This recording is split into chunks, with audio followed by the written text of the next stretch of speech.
what's up mga kabudol? What's up mga idol? So, tuloy natin yung modification at pagpapaganda sa Honda ADV 160 natin.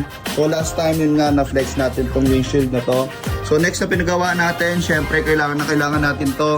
Lalo na kapag nagre-rides tayo, na nagpalagay ako ng MDL. So, nagpalagay din tayo ng Bosch horn, Bosch Europa. Bali, dalawa yan. Yung isa nandun naka-ano sila.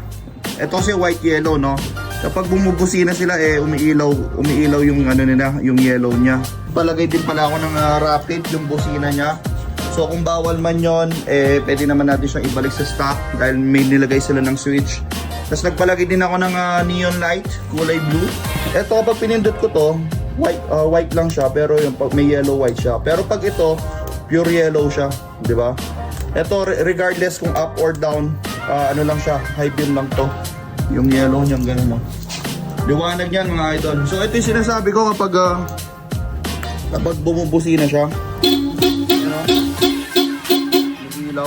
So may rapid din pala to. Ayan. So pwede natin ibalik ng stock yan. May linagay kasi sila dito. Parang boto, no? Ayan, no? Ayan. So, diba? Balik sa stock. Tapos may rapid din siya. Di ko lang alam kung bawal sa LTO yan, pero kung bawal patanggal natin. So bukod pa doon, yung isang switch na to para sa kanya neon. Ayan siya, siyempre.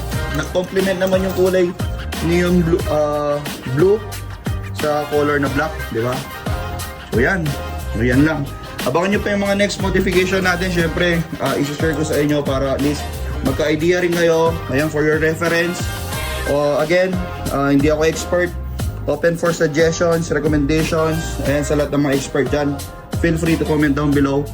So yan, yan yung itsura ni Anton natin. Abangan nyo yung mga next modification natin. Let's go!